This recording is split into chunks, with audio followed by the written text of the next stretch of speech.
Buenas noches. Todos ustedes saben que la Luna tiene un inmenso poder, que mueve océanos, que impulsa los corazones de los enamorados. Nuestro satélite natural, cuyos eclipses contemplamos con asombro. En los años 60 se convirtió en un objetivo, en el foco de la competición militar y política entre superpotencias rivales. El esfuerzo de los Estados Unidos por llegar primero a la Luna recibió el nombre de Apolo, por el dios griego que condujo su carro hasta el Sol. El proyecto Apolo nos permitió sentir el prodigio y el triunfo de los primeros pasos del hombre en la galaxia.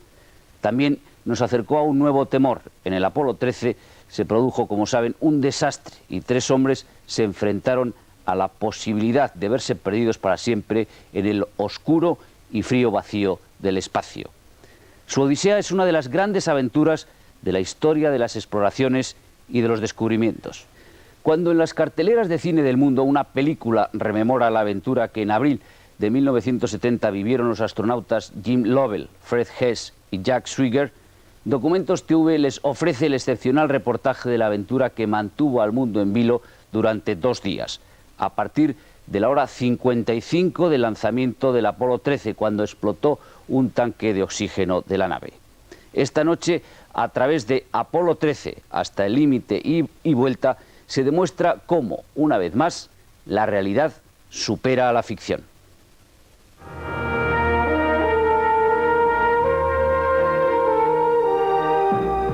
El proyecto Apolo nos permitió sentir el prodigio y el triunfo de los primeros pasos del hombre en la galaxia. También nos acercó a un nuevo temor. En el Apolo 13 se produjo un desastre y 3 hombres se enfrentaron a la posibilidad de verse perdidos para siempre en el oscuro y frío vacío del espacio. Su odisea es una de las grandes aventuras de la historia de las exploraciones y de los descubrimientos.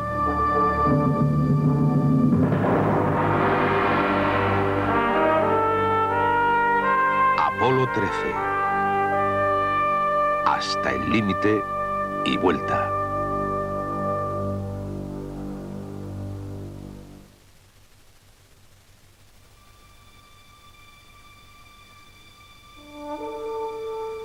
...11 de abril de 1970.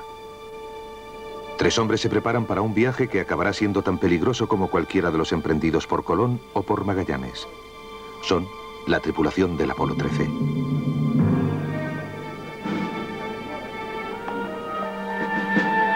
El comandante es Jim Lovell. De 42 años y padre de 4 hijos, es uno de los astronautas más experimentados del mundo. Lovell y el piloto del módulo lunar, Fred Hess, de 36 años, caminarán sobre la superficie de la Luna. Hess, un novato, deja en casa a una esposa embarazada y a 3 hijos. El piloto del módulo de mando, Jack Swigert, de 38 años, también novato, es el único astronauta soltero. Ha sido el sustituto de última hora de otro astronauta que cayó enfermo de sarampión.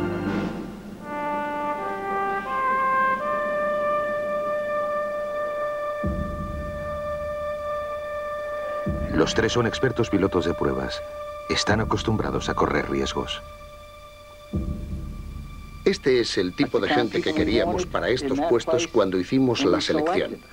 Hombres acostumbrados a poner en juego sus vidas a diario, que saben que en cada minuto, en cada segundo del vuelo, existe la posibilidad de que se presente una situación, bien porque hayan hecho algo equivocado o porque suceda algo malo, que existe la posibilidad de que mueran.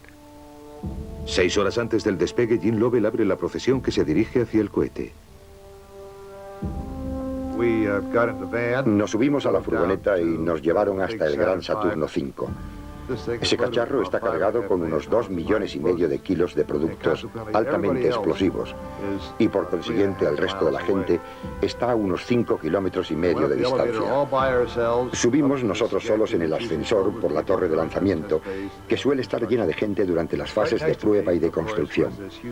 Justo a mi lado, naturalmente, se encontraba ese inmenso Saturno V y cerca de su parte más alta vomitaba oxígeno gaseoso, casi como si estuviera vivo, y yo miré hacia el suelo, a unos 100 metros más abajo, y de repente me vino a la cabeza: Dios, esta gente nos va a mandar a la Luna.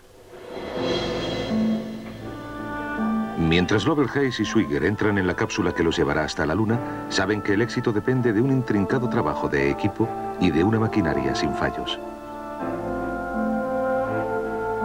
Lo que ellos no saben es que esta máquina tiene un defecto.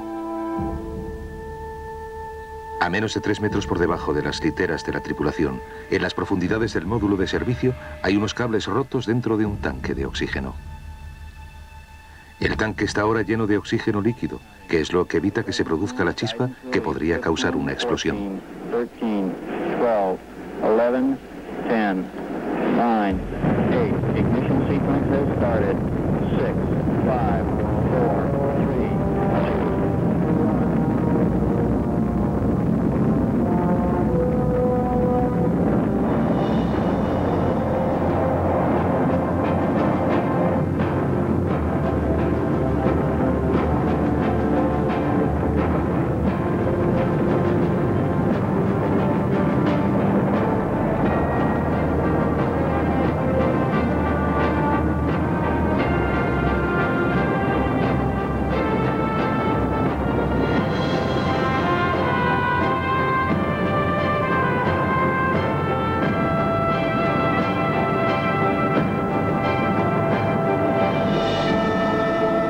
El despegue del Apolo 13 es a las 13:13 hora de Houston.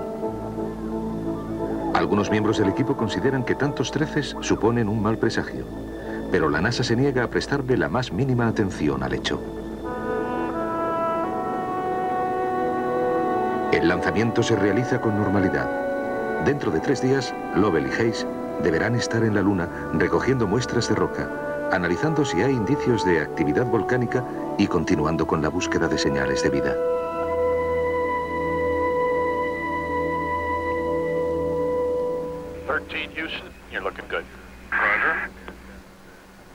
Para un veterano como Gene Lovell, el volver al espacio es una sensación agradable. Las vistas, los sonidos, los olores, las estrellas, todo me resultaba muy familiar. Realmente disfrutaba de volver a estar ahí arriba. Y disfrutaba siendo en cierto modo el narrador, el guía de los otros 2 hombres, el que les contaba lo que estaba pasando. Tras una breve estancia en la órbita terrestre, la tripulación enciende la tercera fase del Saturno y se dirige hacia la Luna.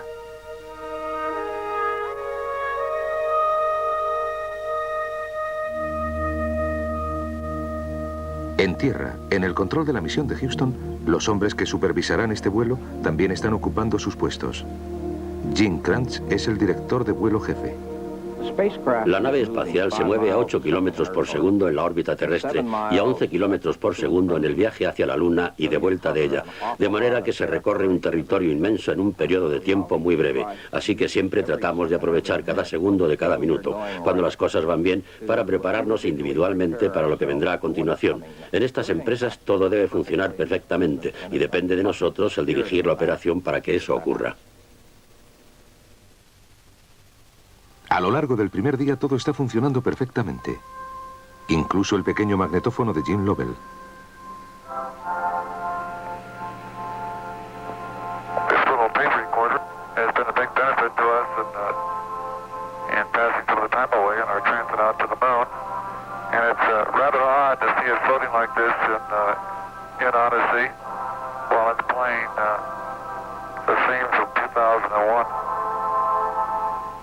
El ambiente es tan relajado que Fred Hayes se dedica a hacer bromas a sus compañeros de tripulación. Su broma favorita consiste en empujar la válvula de presurización que produce un fuerte estallido en el interior de la nave espacial.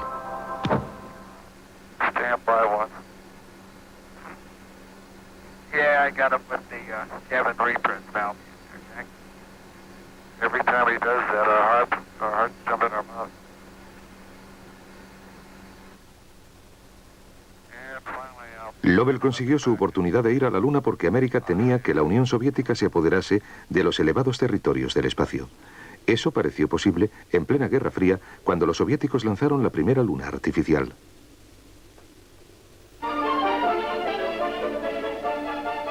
Hoy hay una nueva luna en el cielo. Es una esfera metálica de casi 6 metros que un cohete ruso colocó en órbita. El Sputnik marcó el inicio de la era espacial.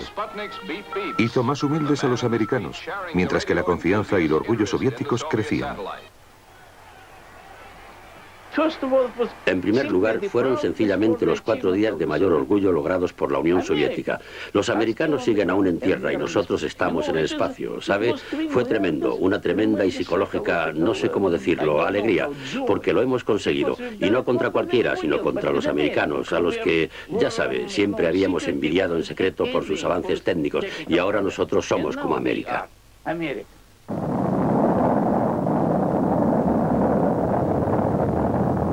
En 1961, los rusos asombraron otra vez al mundo cuando el astronauta Yuri Gagarin se convirtió en el primer hombre en el espacio.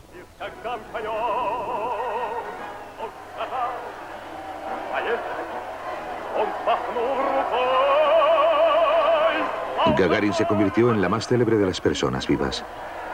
El prestigio ruso alcanzó nuevas cotas en el mundo entero.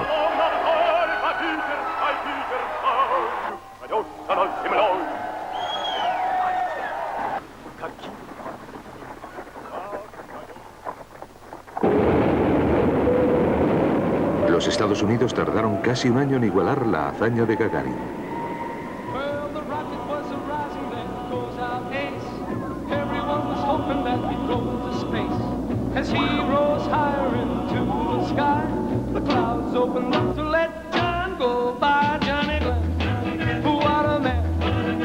El vuelo de Glenn elevó a toda América, pero no se podía negar que los Estados Unidos continuaban aún en segunda posición.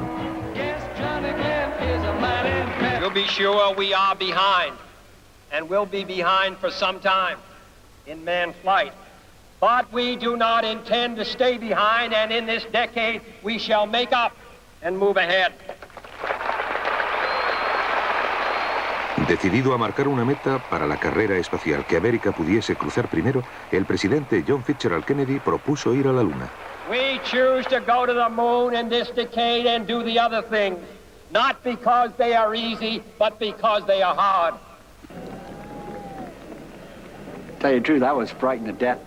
Ese discurso me dio un susto de muerte. Yo no sabía qué demonios teníamos frente a nosotros. Nunca había pensado en la superficie de la Luna. Jamás había pensado en comunicaciones a 430.000 kilómetros de distancia. Yo jamás había pensado en salir de este planeta.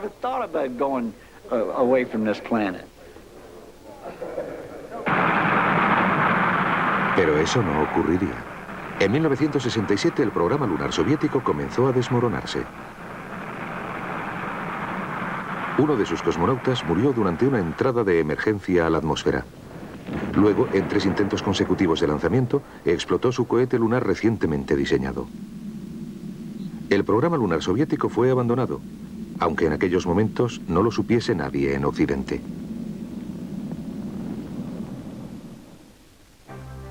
América siguió insistiendo, y en el verano de 1969, la tripulación del Apolo 11, Neil Armstrong, Buzz Aldrin y Michael Collins, se dirigió hacia la Luna, hacia una cita con la historia.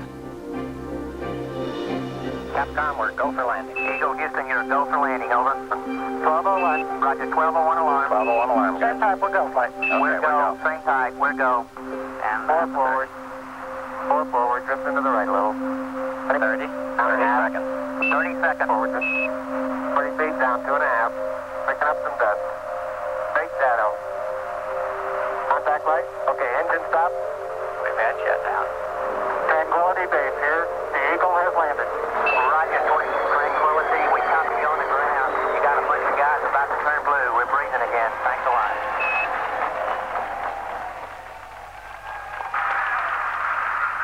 I'm going to step off the limb now.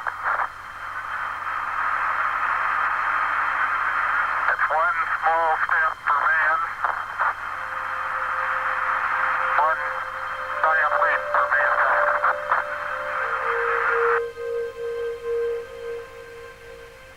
A pesar de que la imagen transmitida desde la Luna era borrosa y gris, fue suficiente para permitir que cientos de millones de personas en la Tierra compartiesen el prodigio.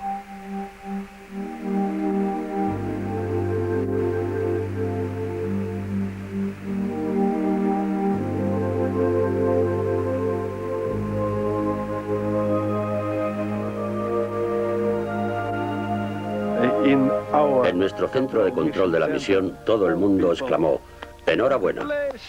Y después todos fueron a un restaurante a beber una copa a la salud de esta tripulación. Eso es acorde con las costumbres rusas.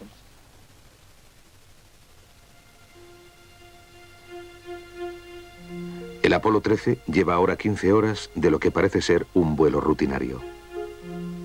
Lovell y Hayes están tan solo a unos pocos días de entrar a formar parte de uno de los clubs más exclusivos de la historia. Solo 4 hombres han caminado sobre la Luna. La tripulación ha estado utilizando el tanque de oxígeno número 2 desde que comenzó el vuelo, pero los cables rotos que hay en su interior siguen aún cubiertos. Desconocedora de que exista un problema, la tripulación reestructura su nave espacial para el viaje a la Luna. La tripulación ocupa el módulo de mando de forma cónica. Está en la parte superior del cohete. Unido a él está el módulo de servicio, cilíndrico, que proporciona al módulo de mando propulsión y energía eléctrica y que alberga los tanques de oxígeno. Después de girar en redondo, la tripulación acopla el módulo de mando al módulo lunar de forma de araña y lo extrae de la tercera fase del cohete, ya exhausta. Una vez acoplado, la tripulación puede moverse entre los dos módulos a través de un corto túnel. Más tarde, Jim Lovell y Fred Hayes atraviesan ese túnel para comprobar el módulo lunar Aquarius. Están llenos de confianza y buen humor.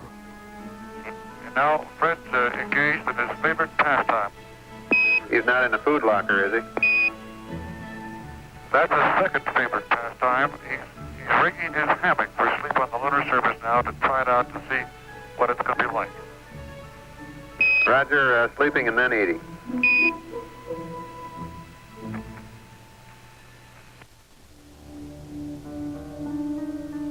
Es el 13 de abril y la tripulación del Apolo 13 está a 320.000 kilómetros de la Tierra, las 4/5 partes de su viaje hasta la Luna.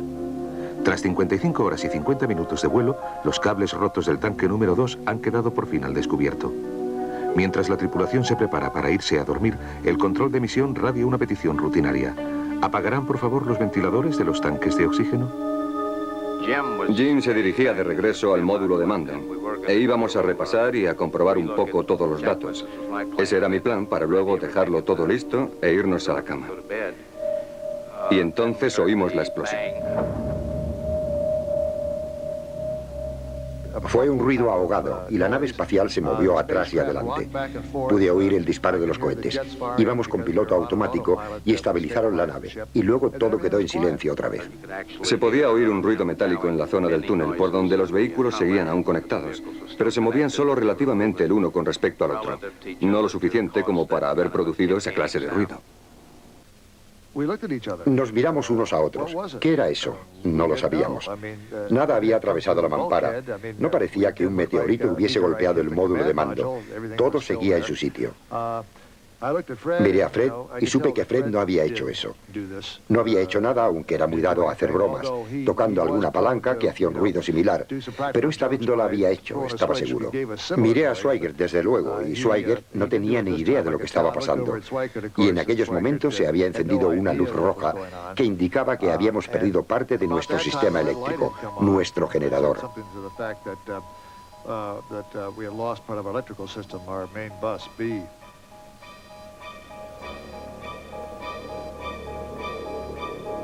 Okay, Houston, we've had a problem here. This is Houston. Say again, please.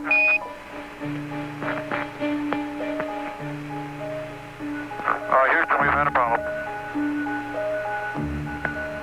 We've had a main B bus undervolt. Roger, main B undervolt. Okay, stand by, 13. We're looking at it.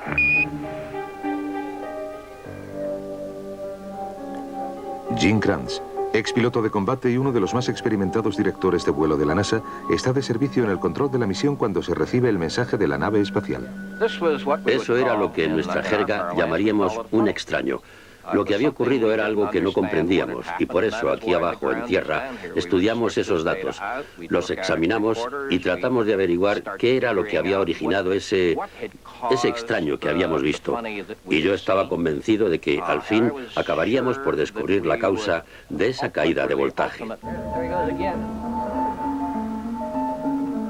Desgraciadamente, al cabo de unos instantes, ese extraño empieza a parecer cada vez más grave, a medida que empiezan a encenderse señales de alarma en las pantallas de toda la sala.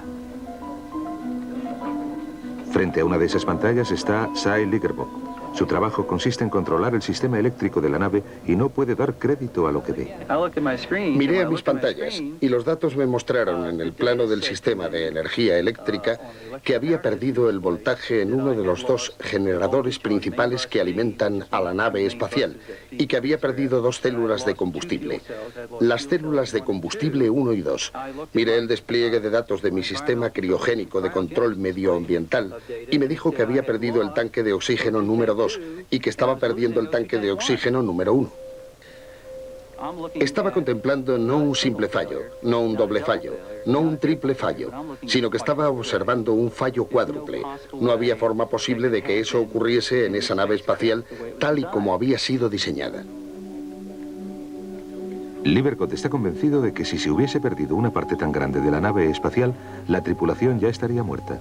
Concluye que se encuentra frente a un problema en los instrumentos, no a unos daños reales en la nave. Larry, you don't believe that O2 tank 1 pressure, do you? No. Surge tank's good. Catch eye. Manifold's good. ECS is good. Fue en ese punto, más o menos a los 2 minutos, cuando yo estaba mirando todo eso. No tuve ningún pánico. Fue como cuando te ocurre algo en los entrenamientos de vuelo simulado y te pones a resolver el problema. Desde el momento en que la tripulación informó por primera vez de la caída de voltaje, el control de la misión ha asumido que el problema está en los sensores que controlan la maquinaria, como los tanques de oxígeno, por ejemplo. Si Livercott puede demostrar que eso es así y averigua cuáles son los que han fallado, todavía podría ser posible un alunizaje. Yo pensaba que era solucionable. Y luego fui llegando a la conclusión de que no lo podía resolver, y esa no era una sensación agradable. Can we review our status here, Sy, and see what we've got from a standpoint of status? What do you think we got in the spacecraft that's good? Nunca en toda mi vida me he sentido tan solo. Y esto no lo digo para criticar todo el apoyo que recibía, pero es que no tenía respuesta. Estaba ahí sentado y me sentía muy solo.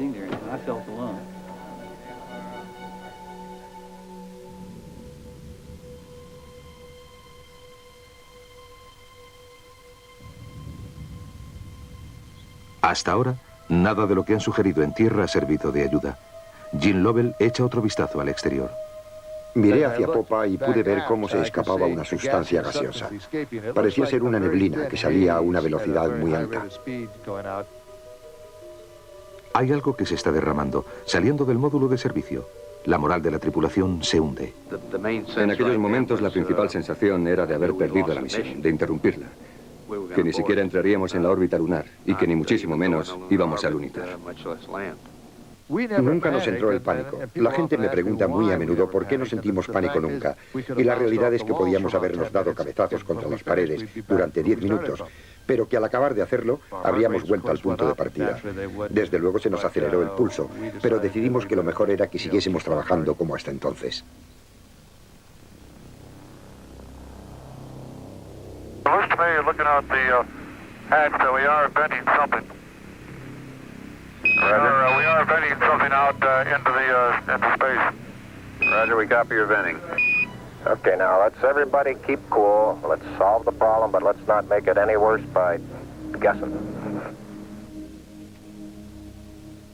A los 20 minutos del comienzo de la crisis, Sy Livercott llega a la conclusión de que lo que se está vaciando es la fuente de oxígeno de la tripulación.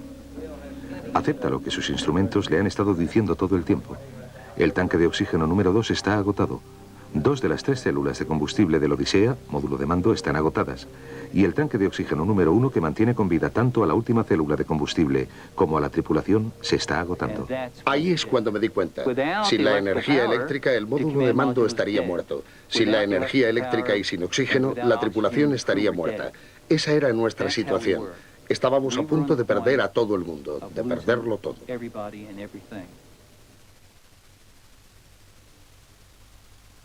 ABC News desde el cuartel general espacial. Aquí tenemos a nuestro comentarista Frank Reynolds.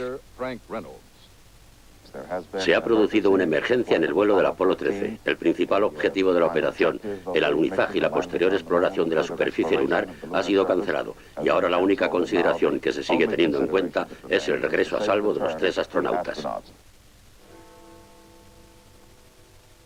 Se ha producido algún tipo de explosión en el motor principal de la nave espacial. La explosión ha afectado al principal sistema de energía, alimentado por células de combustible, y eso significa que su suministro de oxígeno está amenazado, y su suministro de agua ha sido calificado oficialmente de crítico. Los boletines de noticias dan rápidamente la vuelta al mundo, y las gentes de todas partes se detienen a pensar en el destino de 3 hombres que se alejan lentamente de la Tierra, tal vez para no regresar nunca. Cuando oí hablar de esa explosión, en el primer momento me dije, se acabó. Era una situación muy grave para toda la gente de nuestra tierra. Todo el mundo decía, Dios, ayúdalos, ayúdalos, préstales ayuda.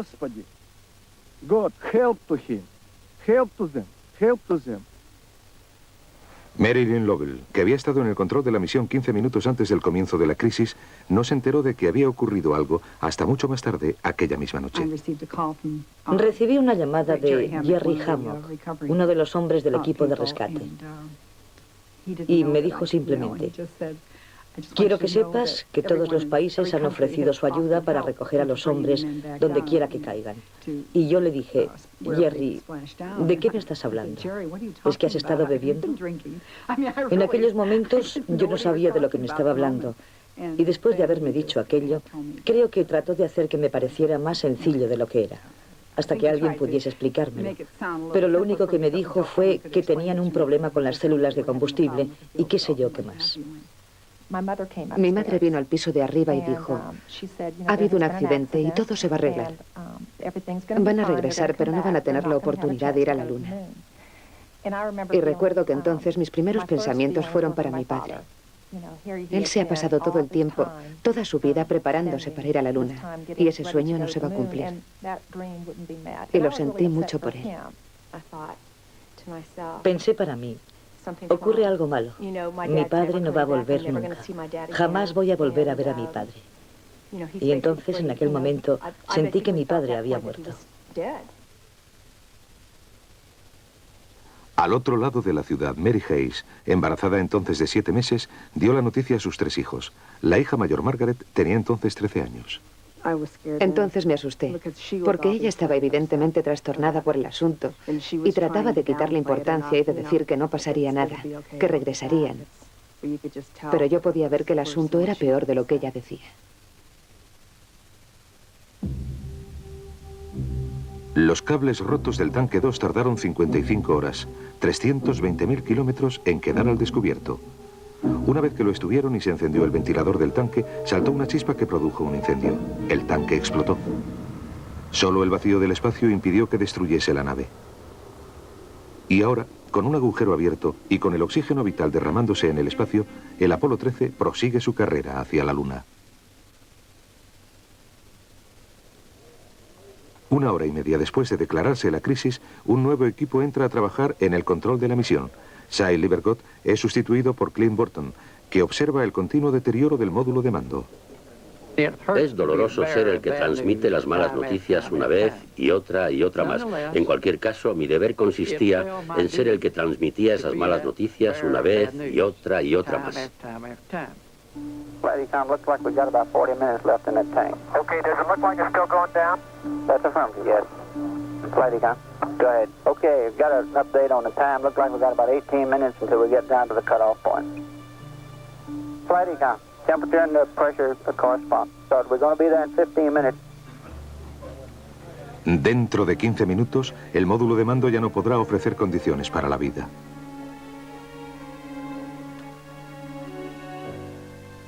Afortunadamente para la tripulación del Apolo 13, su nave espacial tiene lo último en lo que a instalaciones se refiere, una segunda nave espacial, el módulo lunar. Tiene sus propios suministros de oxígeno y de electricidad suficientes para mantenerlos con vida durante un tiempo. Cuando descubrimos que probablemente perderíamos todo nuestro oxígeno, sabiendo que además íbamos a perder nuestro sistema de propulsión, aparte de electricidad, decidimos que la única forma que teníamos de salvarnos era utilizando el módulo lunar como bote salvavidas. Lovell y Hayes se arrastran a través del túnel hasta el módulo lunar. Tienen poco tiempo y deben activar la energía, la conducción y las condiciones necesarias para la vida. De vuelta al módulo de mando, Jack Swigert empieza a desconectar aparatos. Esto conservará las pequeñas baterías de entrada que la tripulación necesitará cuando regrese a la Tierra, si es que lo hace, porque el módulo de mando es la única parte de la nave que puede sobrevivir a la entrada en la atmósfera. Me sentí aliviado cuando entraron al módulo lunar, cuyos sistemas les proporcionarían condiciones para poder vivir, control de posición y todo lo que necesitaban, al menos temporalmente. A pesar de que habíamos logrado eso tan importante, no estaba absolutamente claro el que pudiésemos alcanzar el éxito. No se trataba más que del principio de una solución. Era un buen principio después de una pesadilla.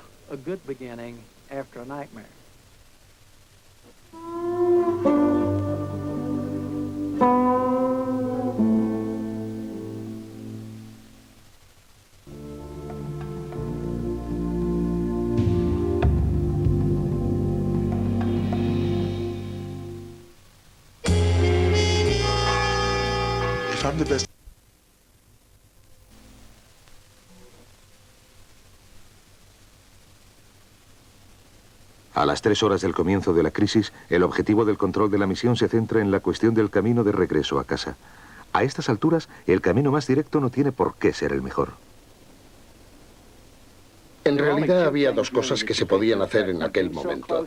Al estar tan cerca de la Luna, había que tomar una decisión. ¿Vamos a regresar lo más rápidamente posible utilizando los motores de los módulos de servicio?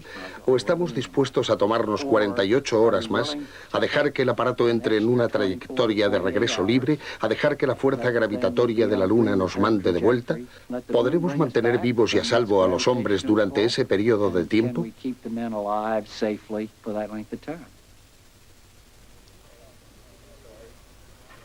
Dando ahora media vuelta, la tripulación estaría de regreso en casa dentro de 2 días, pero esa es una estrategia de alto riesgo. Se consumiría casi todo el combustible que hay disponible. Se decide que giren alrededor de la Luna. Es una elección que resulta muy atractiva para los astronautas. Al menos seguiríamos un camino que interceptaría la Tierra de alguna manera. Tal vez no hasta el punto de lograr sobrevivir, pero probablemente sería una posibilidad mucho mejor que la de convertirnos en un monumento permanente al programa espacial. Ya me entiende, yendo y viniendo, rebotando durante, yo qué sé, una eternidad. Antes de disparar el cohete, la nave espacial debe estar apuntada exactamente en la dirección adecuada. Pero el módulo lunar no fue diseñado para funcionar con los módulos de mando y de servicio unidos a él. Yo traté de controlar el vehículo y cuando toqué los mandos empezó a dar unos giros salvajes porque el centro de gravedad se había desplazado muchísimo.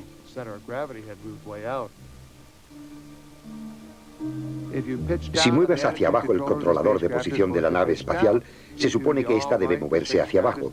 Si lo inclinas hacia la derecha, se supone que la nave debe inclinarse hacia la derecha. Y no hacía nada de eso en absoluto. Hacía algo inusual, algo que no habíamos visto nunca antes.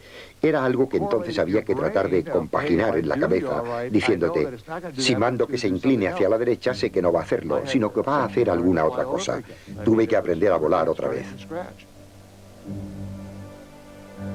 Incluso mientras Lovell trata de apuntar su nave, el control de la misión envía órdenes para la ignición, la primera de su clase jamás intentada en el espacio.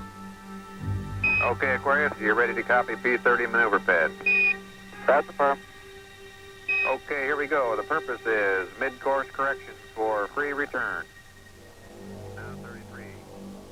A las 2:45 de la madrugada del lunes, casi 6 horas después del accidente, el Apolo 13 da el primer paso de su largo viaje de regreso a casa. 5 segundos antes de la ignición, hay una pequeña indicación en el ordenador que dice, ¿realmente desea efectuar esta ignición? El ordenador nos preguntaba si sabíamos lo que estábamos haciendo. Yo apreté el botón de continuar, que quiere decir, muy bien ordenador, adelante. A la cuenta de 0 el motor se pone en marcha. Todo funciona de maravilla y se apaga automáticamente. Aquello nos entusiasmó, pero resultó que todo funcionaba mal. El módulo de mando estaba completamente desconectado. Pero al menos el cerebro del módulo lunar estaba funcionando y habíamos conseguido realizar la ignición para el regreso libre. Houston, martes por la mañana, 10 horas después del accidente. En una conferencia de prensa convocada apresuradamente, Chris Kraft ofrece un análisis cauteloso de la situación del Apolo 13. Parece en estos momentos que todo está bajo control y por ahora tenemos una situación de seguridad. Pero la idea que tenía Kraft acerca de la seguridad se había formado a lo largo de años de correr riesgos.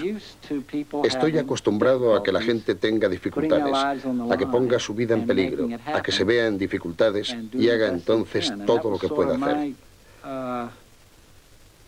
Ese era más o menos mi caparazón, si quiere llamarlo así. Yo procedía de ese mundo. Había visto morir a hombres. Había trabajado con hombres que se habían matado.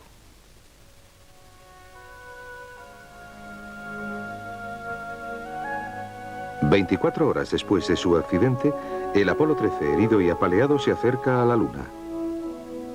La gran ignición que acelerará su regreso a casa está tan solo a 1 hora de distancia. Debido a que el módulo lunar tiene menos sistemas computerizados que los de un coche medio de hoy en día, el control de la misión realiza todos los cálculos para la ignición. Las detalladas instrucciones son transmitidas por radio a la tripulación, que tiene que copiarlas exactamente antes de perder el contacto por radio desde detrás de la Luna. Cuando desde tierra empezaron a enviarnos todos esos procedimientos, yo miré a Fred y a Jack, que habían sacado sus cámaras y se estaban ocupando de los objetivos. Teníamos la Luna ante nosotros y yo les pregunté, caballeros, ¿cuáles son sus planes? Y ellos me contestaron, bueno, vamos a sacar fotografías cuando pasemos sobre la cara oculta. Sabíamos que ese era el único momento en el que íbamos a conseguir ver la Luna, así que durante aquel tiempo nos dedicamos a hacer de turistas. Al otro lado de la Luna, Hayes y Swigert permanecen pegados a las ventanas.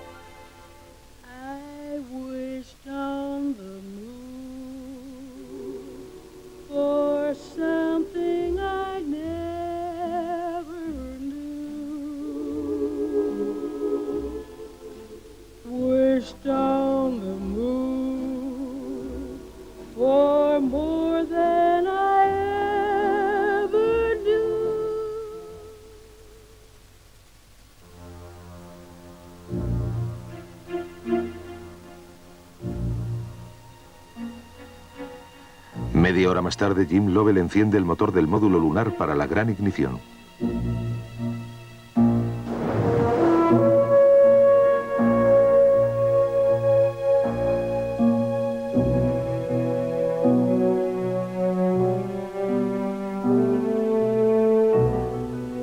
Ahora, la tripulación tiene que desconectar prácticamente todos los aparatos de la nave espacial.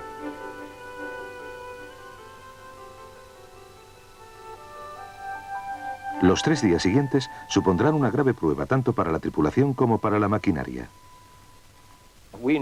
Sabíamos desde muy al principio de la jugada que los niveles de energía se aproximarían a los mínimos necesarios para la supervivencia de la tripulación y para la supervivencia del sistema. Los sistemas se enfriarían tanto que estábamos preocupados porque era posible que las baterías se congelasen. El propulsor de los cables de los módulos de mando y de servicio se congelaría. Había una gran probabilidad de que pudiésemos traer a casa a esta nave espacial combinada. Sin energía, la vida en el interior del módulo lunar se vuelve terrible. Gradualmente se fue enfriando hasta cerca del punto de congelación en el módulo de mando y en algunas zonas por debajo de ese punto. Porque los tanques de agua, por ejemplo, se congelaron y en el módulo lunar había unos 5 grados o algo menos. Quisimos sacar nuestros trajes espaciales, pero luego lo pensamos mejor porque estaban recauchutados por dentro y nuestra transpiración se quedaría dentro de ellos y entonces nos encontraríamos en peores condiciones. El módulo lunar no tenía ningún medio para calentar agua. La mayor parte de los paquetes de comida, si los mezclas con agua fría, no se disuelven muy bien. Y todavía saben peor.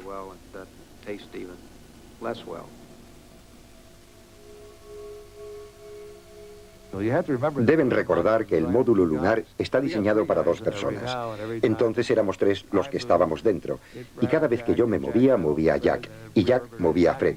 Y luego la reverberación volvía. De modo que nos movíamos hacia un lado y hacia el otro.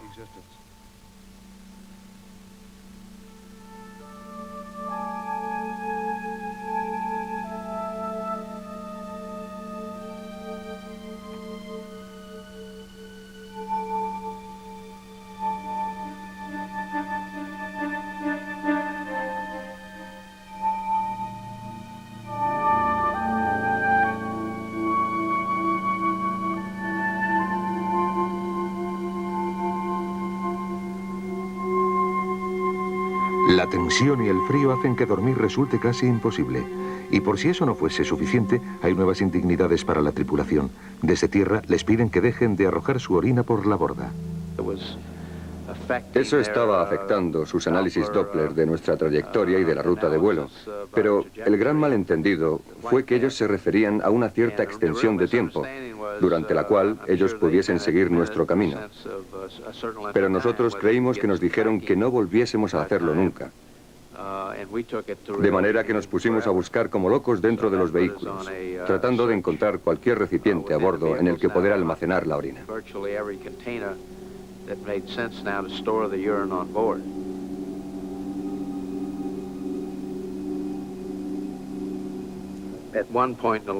En un momento en el módulo lunar, yo estaba buscando en una de las zonas de almacenamiento y allí no había más que lienzos que cubrían las cosas. Y si mal no recuerdo, también buscaba comida. Y tropecé con un paquetito que habían dejado allí, de la familia. Fotos de la familia que en realidad querían que abriésemos cuando nos encontrásemos sobre la superficie de la Luna.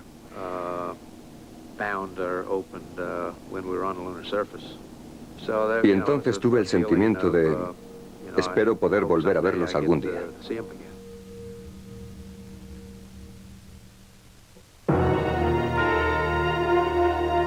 La crisis del Apolo 13 está ahora en su segundo día. Apenas hay un lugar del planeta que no sea consciente de la situación de los astronautas, ni una persona que no se sienta conmovida ante la posibilidad de que otro ser humano pueda perderse en el espacio. Permítanme ponerme serio y pedir a todo el público una oración por los tripulantes del Apolo 13. Guardaremos un momento de silencio, por favor.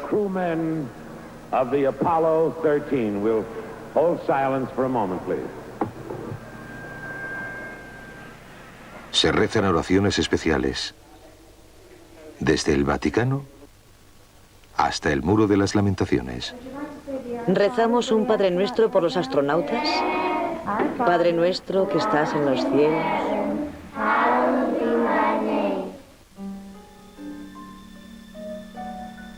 Durante las siguientes 24 horas la tripulación no puede hacer nada para ayudarse a sí misma.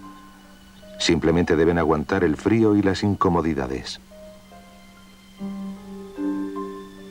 Su preocupación por el almacenamiento de la orina y la escasez de agua los ha llevado a beber cada vez menos. Esto tiene sus consecuencias. Todos están deshidratados y a Fred Haise se le desarrolla una infección de vejiga. A últimas horas del miércoles empieza a sentirse mal y para el jueves ya apenas puede dejar de tiritar. Finalmente me di cuenta de lo enfermo que estaba. Acabé por poner mi cuerpo junto a él. Me acurruqué a su lado para tratar de mantenerlo caliente porque se le veía tiritar. Temblaba de frío. 2 días de frío y de miseria han dejado a la tripulación exhausta y agotada. El Apolo 13 está a una más de 24 horas del momento en que caerá al mar, y estas horas prometen ser unas de las más tensas y fatigosas de todo el vuelo. Casi podíamos sentir cómo disminuía su capacidad de actuación, pero jamás llegué a comprender el frío tan terrible que hacía allí, ni que esos hombres estuvieron al borde de la congelación.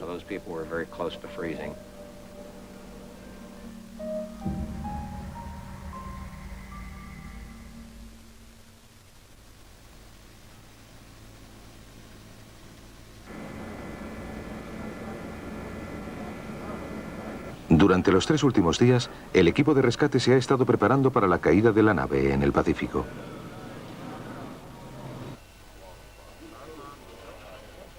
Incluso si el Apolo 13 sobrevive a su reingreso en la atmósfera, nadie está seguro de dónde caerá. Podría hacerlo en cualquier lugar dentro de un área de 800 por 400 kilómetros.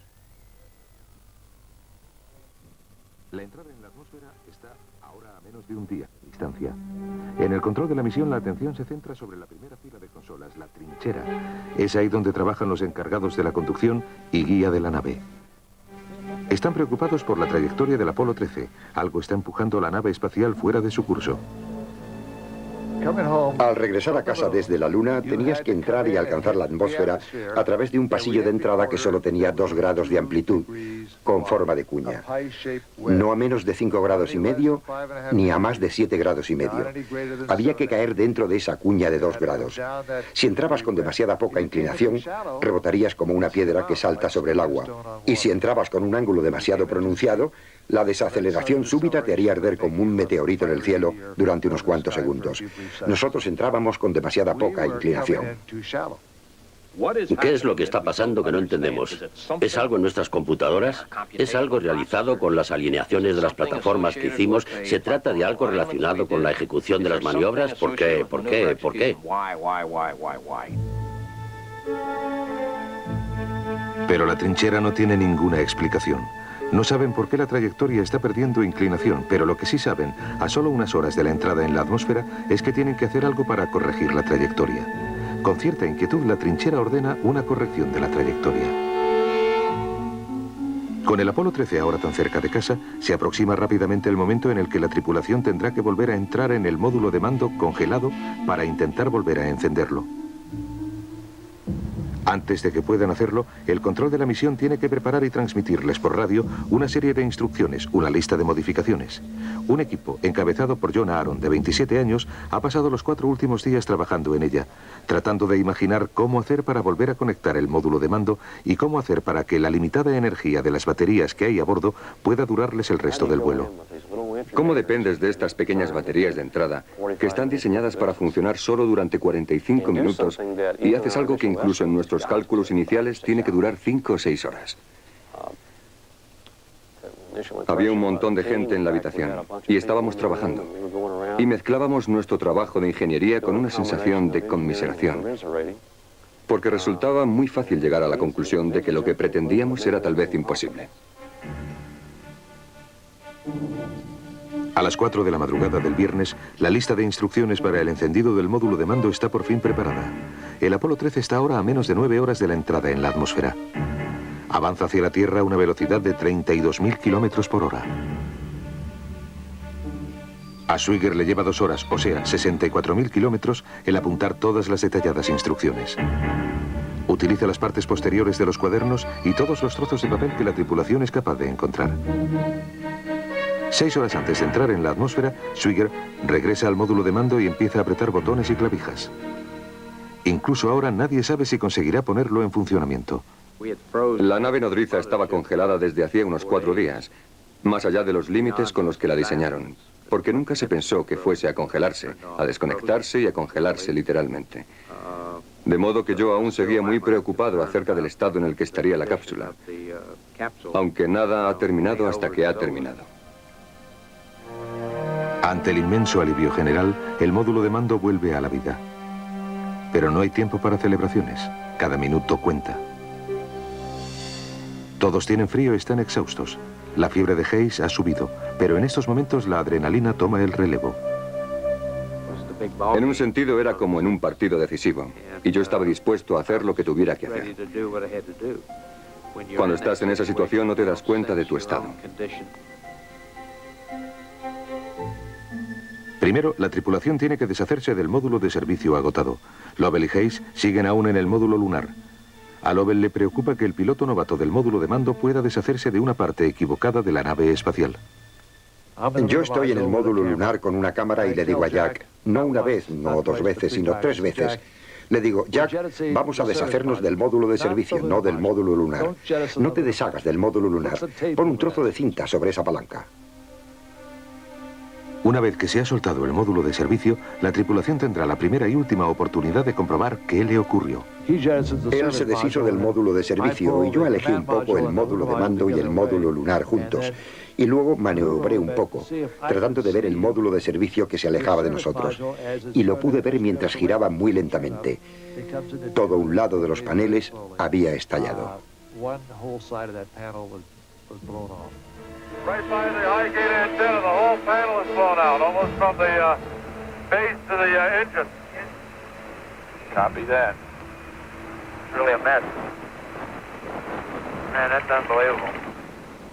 La verdad es que estábamos muy excitados de ver aquello, de descubrirlo, de tener alguna prueba respecto a lo que realmente había fallado. Porque en el fondo siempre puedes pensar, bueno, a lo mejor metí la pata en algún momento e hice que ocurriese todo esto. En fin, hay que traer pruebas a casa que digan, chicos, de veras, no fue culpa mía, echad un vistazo a estas fotos. Algo pasó ahí atrás y yo no estaba ahí atrás. Al enterarse del alcance de los daños producidos en el módulo de servicio, todo el mundo del control de la misión siente la misma preocupación. ¿Siguen intactas las pantallas antitérmicas del Apolo 13 que se encuentra justo encima de donde se produjo la explosión? Cualquier grieta en la pantalla antitérmica habría permitido muy posiblemente un aumento y una filtración del calor y después habría producido el incendio de la cápsula. No hubo en la totalidad de esta misión ni un solo momento de respiro. La entrada en la atmósfera está ahora a 50 minutos. Es el momento de que Lovell y Hayes abandonen el bote salvavidas. Se unen a Schweiger en el módulo de mando, cierran el túnel de comunicación y esperan la orden de deshacerse del módulo lunar. Odyssey Houston, we just had a formal go for LEMjet at your convenience, over. Okay, thanks, Joe. LEMjet. Okay, copy that.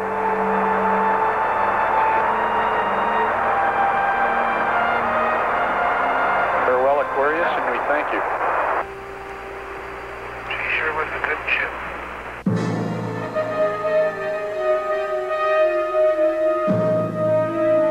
El módulo de mando está ahora solo. Ante el desánimo de todos, aún sigue alejándose de su curso. Los controladores de dirección deben decidir inmediatamente qué es lo que hay que hacer. Ordenan una corrección menor, suponiendo que o bien el módulo lunar o bien el módulo de servicio han sido la causa del desvío del Apolo 13. ¿Supusieron bien? Lo sabrán cuando lo sepa el resto del mundo. Cuando vean, si es que los ven, los paracaídas del Apolo 13. I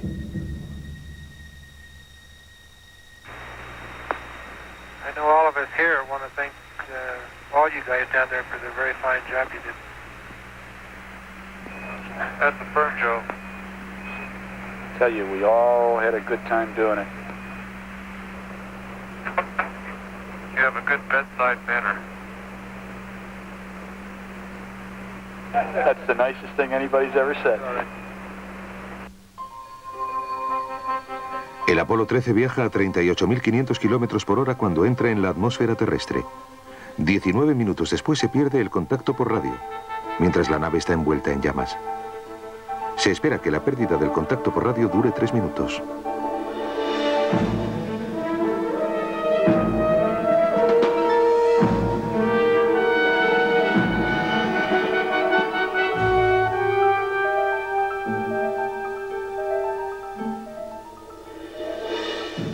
Llegamos ahora a los últimos momentos del Apolo 13 mientras inicia su reingreso en la atmósfera. Lo mejor que podemos hacer ahora es escuchar y tener esperanzas. Únicamente sabremos si la pantalla antitérmica resultó dañada hace 3 días cuando traten de recuperar el contacto por radio. Y lo único que podemos hacer ahora es cruzar los dedos. Just about now, they should be going through the moment of maximum heat. 30 seconds to go for blackout.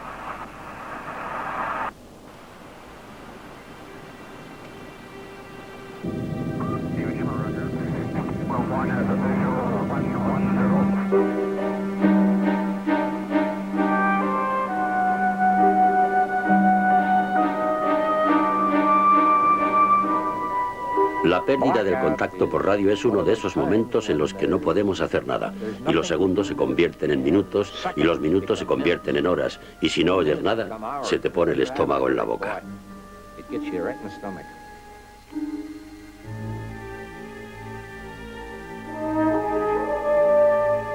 Transcurren los 3 minutos y no se recibe ninguna noticia.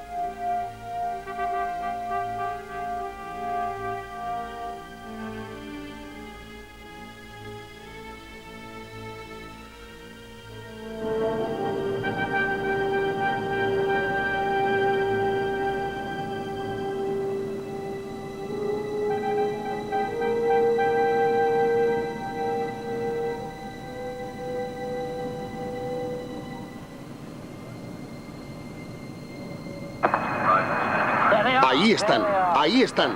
Lo han conseguido. Se han abierto los 3 paracaídas.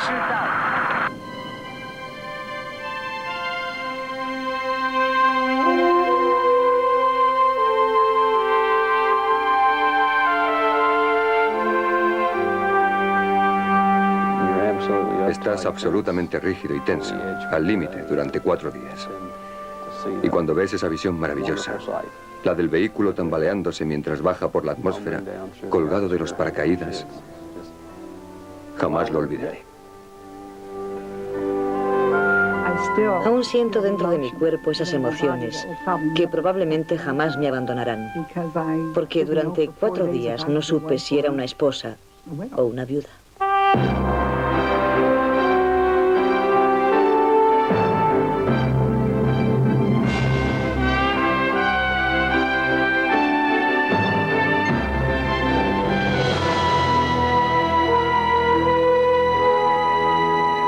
En el momento en el que ves los paracaídas, ves el júbilo de todo el mundo y sacan las banderas americanas. Y por otra parte, es también una tradición esperar hasta que la tripulación llegue a la cubierta del portaaviones. Y en ese momento se encienden los cigarros y los mapas del mundo y...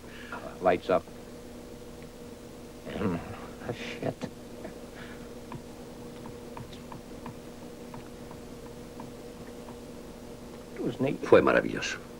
Trabajaron ustedes muy duro.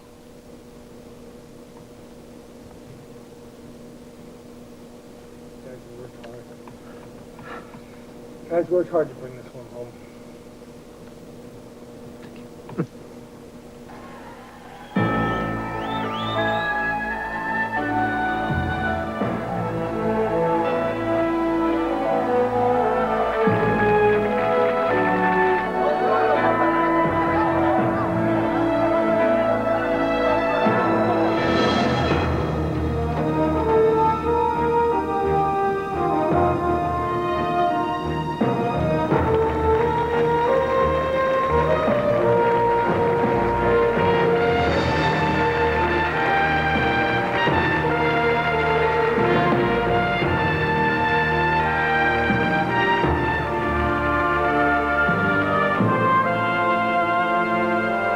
Jim Lovell, Fred Haise y Jack Swigert jamás tuvieron otra oportunidad de caminar sobre la Luna.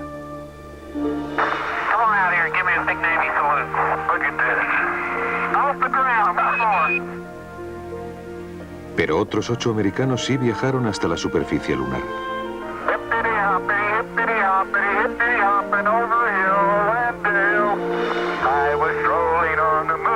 Los últimos de ellos se despegaron de la Luna hace más de 20 años. A pesar de todo, el legado del Apolo aún perdura. La lucha por poner el pie en otro planeta fue una de las más grandes aventuras de la historia. Y gentes del mundo entero compartieron su emoción. Pero los proyectos del Apolo 8, 9 y 13 hicieron algo más.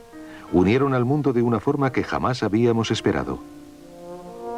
Al aventurarnos lejos de la Tierra, aprendimos una verdad fundamental y perdurable: que la Tierra es nuestro único hogar.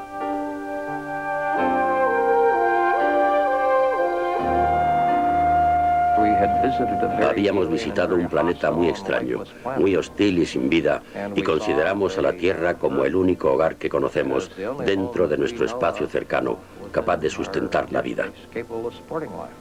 Y reconocimos la absoluta necesidad de protegerla y de cuidarla y de ocuparnos de su medio ambiente. Como terminaba el reportaje que acaban de ver, la Tierra es nuestra única casa. según la experiencia de estos modernos descubridores de nuevos mundos en el marco de la más difícil aventura del proyecto Apolo. Y la próxima semana tenemos una sorpresa y una buena noticia para todos aquellos seguidores de este programa, ya que Documentos TV, además de su emisión habitual los jueves, se repetirá los sábados a media tarde, como siempre, aquí en la 2. En esa ocasión les vamos a presentar una historia humana, la aventura por la vida de Dao y Duan, gemelas siamesas que están unidas por la pelvis y comparten una pierna. En abril de 1993, estas niñas huérfanas fueron enviadas desde Tailandia, la antigua Siam, a Estados Unidos para ser reconocidas en el Hospital de Niños de Filadelfia, una reputada institución sanitaria donde un equipo de cirujanos dirigidos por el doctor James O'Neill ha realizado más de una docena de separaciones en gemelas siamesas. El reportaje Dao y Duan, una historia de vida, muestra las difíciles decisiones que hubo que tomar para que las estructuras que ambas compartían fueran divididas y reconstruidas. Será dentro de 7 días, aquí, en la 2, en Documentos TV. Hasta entonces, gracias por haber elegido hoy este programa. Un programa para espectadores como usted. Buenas noches.